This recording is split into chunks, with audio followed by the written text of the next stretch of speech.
This is Shanita Cunningham and Erica Mae Butts, who are on trial for killing a child in South Carolina. The two reportedly beat 3-year-old Serenity Richardson to death when Butts was babysitting the child at her home in Somerville. Butts, who was Serenity's godmother, later confessed to repeatedly whipping the child with a belt when she urinated on the floor. Not only that, when Serenity became unconscious, they tried to revive her by putting bleach under her nose and putting her in an ice bath. Serenity suffered from more than 250 injuries to her body, including a lacerated liver, broken ribs, and a fractured skull. Such was the horrific nature of the abuse that prosecutors said the only uninjured part of Serenity's body were the soles of her feet.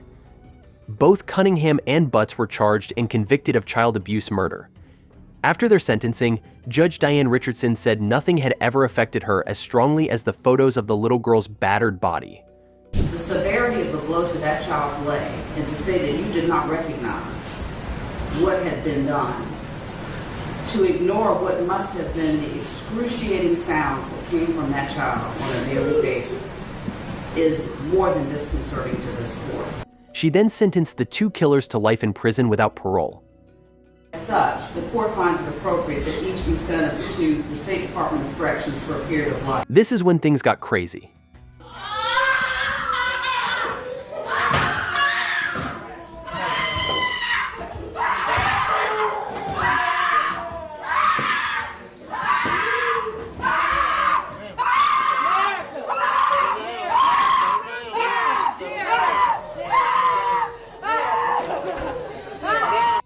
After the verdict, the two defendants collapsed as screams of their family members echoed through the courtroom. Eric, I love you. I love you, Eric. Eric, get up, baby. Get up, Eric. Eric, please get up. Both women started hyperventilating and had to be restrained and wheeled out of court. Slow down. Slow down.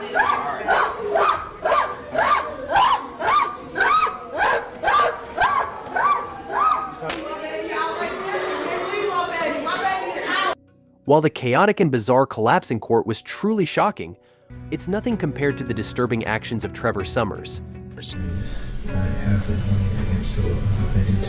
Trevor Summers is facing charges for attempted murder and kidnapping.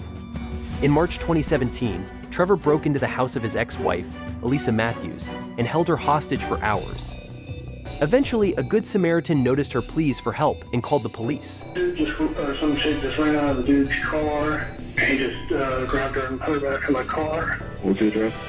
It's Walgreens Fish Hawk. I don't know the address. Representing himself in court, Trevor questions his wife. Do you recall where you were sitting at the time I made the video? I was hog-tied on my bed. Is it true that we had sex? After the several hours of being hog-tied, you untied me and had sex with me a second time. Unintimidated, Alyssa told the court what really transpired. I threatened you to have sex? You broke into my home in the middle of the night when I was sleeping, attacked me and tied me up. I take that as, yes, you threatened me to have sex with you. Yes, prior to having sex, you did push me, you did hold me down, you did tie me up, you did attack me, and you did break into my home when I was sleeping. You me. Now it is the turn of the prosecutor to present their case. They began with Alyssa. Things are where they're supposed to be. You can see that we packed, we left, and we had a plan to go to my house. Her accusation is that she was tied to go to my house. Then the caller testified. Do when he was running towards the female? He caught up to her and grabbed her, kind of wrestled her back to the ground. And finally, the video evidence was presented. I have been holding her against her will since 20 after 11. Yeah. They did tie her up to keep her from contacting authorities and giving me enough time to get out of town. Some time to say bye to the kids and leave, as well as leaving her everything that I have, house, car, some funds to take care of the children. Then they rested their case. law enforcement did not check to see if these directions even fit to a map. Now it is time for Trevor to learn if his argument convinced the jury. The defendant is guilty of attempted murder in the first degree. Trevor was sentenced to life imprisonment without the possibility of parole. While this action may be seen as an effect of divorce, the same can't be said for the case of David and Louise Turpin. As a couple who were in court for the torture, kidnapping, and maltreatment of their dependents in California. In January 2018, one of the children called the police. I went emergency. What are you reporting? I just ran away from home because I live in a family of 15, and my two little sisters right now are chained up. Okay, how old are you? I'm 17. And how many of your siblings are tied up? 2 of my sisters, 1 of my brothers. How are they tied up, with rope or with what? With chains. Following the call, she met up with an officer and provided more details of her situation. Hi, what's going on? I just ran away from home. Okay. I live in a family of 15. Okay. My 2 little sisters right now are chained up. They're chained up? Yes, Where are they chained up at? on their bed. Now, mother didn't chain them up just to be mean. They're chained up because they stole mother's food. Uh-huh. I've never talked to anybody out there, so I've never been alone with a person, so this is very hard for me to talk. Do your parents know you left your house? No, they don't. Do you take any medication? What's medication? Medication? Yeah, what's medication? Do you take pills? Do you take pills? Oh, I For- don't think I've ever taken a pill before. Okay. How did your sisters get like this? Okay, Your parents chained them up? yes. Take a seat in the back of my car. Okay, Do you have any injuries? what's injuries? Are you hurt? Oh, no, not right now. What are your parents gonna do when they find out you left? They're gonna want to literally kill me. What's the worst thing they've done to you? They have choked me against the bed, and Did you call the police? I didn't have a way to get a phone yet. This is the first chance that I got to tell.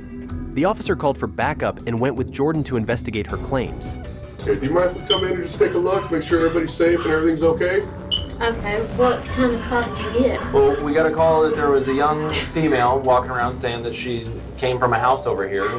We were able to find out that this was a house, and we just wanted to check and make sure everybody was okay. Think she came from here? That's what she said. We're gonna come. However, what the officers saw shocked them.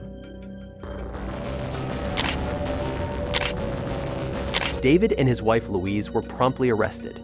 Now in court, they readily admitted to the crime. Is it true that on or about you did in fact commit violation of Penal Code Section 237, Subdivision B? Yes. Mrs. Sturgeon. Now it's time for the children to tell the court what they went through. My parents took my whole life from me. I saw my dad change my mom. They almost changed me. But I realized what was happening. I immediately did what I could to not become like that. I love both of my parents so much. Although it may not have been the best way of raising us, I'm glad that they did, because it made me the person I am today. I just want to thank them for teaching me about God and faith. I hope that they never lose their faith.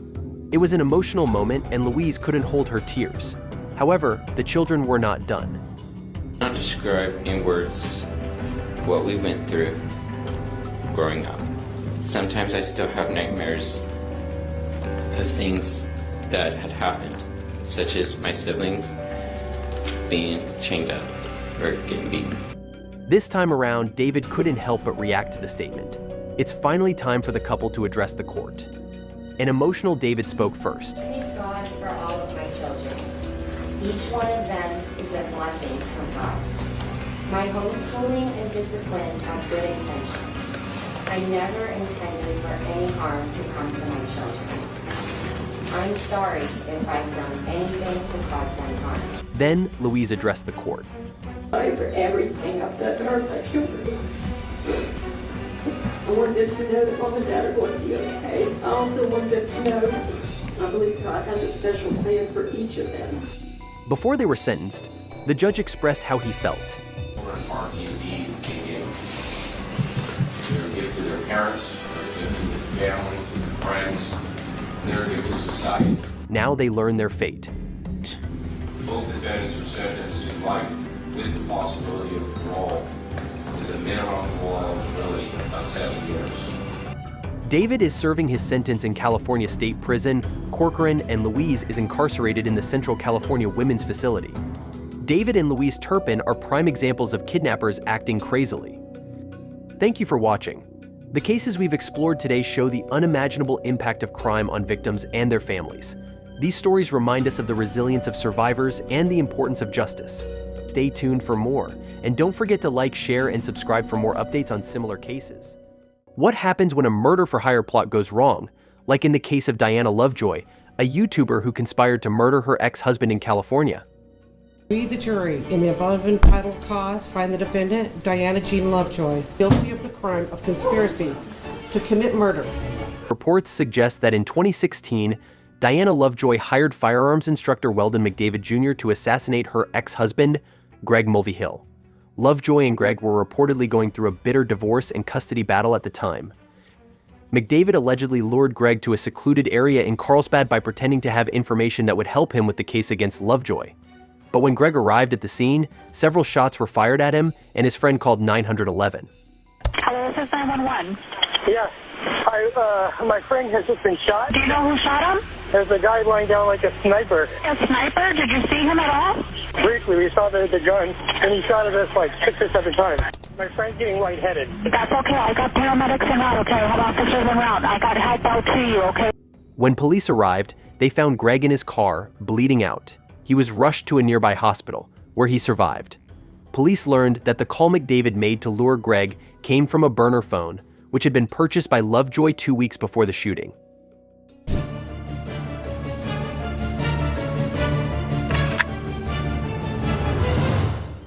She also allegedly paid the assassin $2,000. Lovejoy was arrested and charged with attempted murder and conspiracy to commit murder. At her trial, Greg took the stand and described the chilling moments right before he was shot. After the second time of shining the light on it and staring at it for a second, I realized I was looking at a barrel and a scope. Eventually, the jury found Lovejoy guilty of all charges. This is when things got crazy. We, the jury, in the above entitled cause, find the defendant, Diana Jean Lovejoy, guilty of the crime of conspiracy to commit murder. All right, we're going to need to take a break. And if we could have the jury. Lovejoy collapsed out of shock and was sent to the hospital. Lovejoy was unconscious for a time, then taken to a hospital for treatment. A few months later, Lovejoy was back in court for her sentencing, where she made an emotional plea to the judge. I still care about Greg, and as much as I did love him. I loved him a lot. And I really cared about him, and I still care about Greg. Greg ultimately, Lovejoy was sentenced to 26 years to life in prison. 6 years to life. And as for McDavid, he received a sentence of 50 years to life, while Diana Lovejoy collapsed in court after learning her fate. They were nothing compared to the utter mayhem caused by 35-year-old Granville Ritchie. Today, a judge upheld a death sentence against Granville Ritchie. He's convicted of and murdering a 9-year-old girl. Granville Ritchie is in court for multiple crimes, including kidnapping and murder. In May 2014, 9-year-old Felicia Williams went missing after her neighbor and godmother, Ebony Y, invited her friend Granville over to her house. The police were notified, and both Granville and Ebony were brought in for questioning. Any idea where this girl may be? I wish I know. Can you tell me how you told us? The house that they're standing in now, and if you look to the left, I used to stay in that house. However, the next day, the body of the girl was washed up on Tampa Bay. The police intensified their investigation, and Ebony and Granville were brought in for questioning again. That room, man, that little girl was gone. Did he tell you to say that he wasn't there? To say that his mom was there? Yes. Why lie? I got scared. Forensics and investigations pointed to Granville, and he was arrested. Now in court, the prosecution addresses the court. And then he took Felicia's lifeless, nude body and he threw it like someone would throw a bag of garbage. Followed by the state attorney. Felicia Williams' life meant less to this man than his sexual desires to violate her. The prosecution argued that all the evidence pointed to Granville and called on their main witness. And they was like, what you lied about? I said I left her with Trevor, and he wanted me to go and get some weed for him. And then when I came back, she wasn't there. They also revealed a 911 call from Granville's phone, which they stated must have come from the girl. 911. Then, they rested their case. Ultimately, there was a person in between him and that little girl that he wanted to get alone so that he could do these vile things to her. To do that, he had to get that person out of the way. And even though these are violent, brutal crimes that he committed on this little kid, he didn't use violence to get that obstacle out of the way. He used deception, he used lies, he used manipulation. However, Granville's lawyers disagreed with the prosecution. When Felicia Williams is missing, there's no signs of a struggle in that apartment. There's no DNA evidence left by Felicia Williams that you would expect. No hair, no skin, nothing. They called on their own witness. Do you see any evidence in the autopsy report and the photographs that would suggest to you that a sexual assault, sexual battery had taken place in this case? No. They insisted that. Granville Ritchie remains innocent. Now it's time for the jury to give their verdict. We, the jury, find as follows as to count one of the charge, the defendant's guilty of first-degree murder as charged. But before the sentencing, the family members of the victim had the chance to address the court. He discarded her like she was nothing. I've waited 2,310 days for this day to come. And I regret today is that I cannot ask for his fate. And that would be for him to be hung, for him to feel what my daughter felt. It was an emotional moment, and the judge wasn't left out. My heart breaks for you as a mother. Absolutely breaks for you as a mother. However, the most shocking statement was from the victim's father. I forgive you, bro. That's how strong my God is. I can come in and smile at you today with no harm or ill will towards you. You my brother. You made a mistake. But you got time. You got time to get right with God, bro. Because the journey you got ahead of you gonna need God. Finally, it's time for Granville to learn his sentence. Jury unanimously found that defendant should be sentenced to death. You will remain incarcerated until the date of your death is scheduled to occur. If you do ever pray to a higher power, either now or at some point before the date of your death is scheduled to occur, and you truly seek forgiveness and redemption for the sins and the crimes you have committed, I hope that you are granted it. And I do still see the humanity in you. Granville showed no emotion and is currently awaiting his death in prison. Just when you thought you'd seen it all, another convict surpasses Granville's wild behavior. County 911, where is your husband? Somebody I just want from. Hello? Enter 21-year-old Jake Patterson, who is facing charges for kidnapping and murder. In October 2018, Jake kidnapped 13-year-old Jamie Lynn Claus from her family home and fatally shot her parents. Jake was obsessed with her and held her captive until January 10th, when she escaped. Following her escape, she reached out to kind strangers who called the police. County 911. Hi. I have a young lady at my house right now, and she says her name is Jamie Claus. Okay, what's your address? 14. Jamie, do you know when he's going to come back? Who's going to come back? His name is Jake Patterson. And she said, I am Jamie Claus? Yes.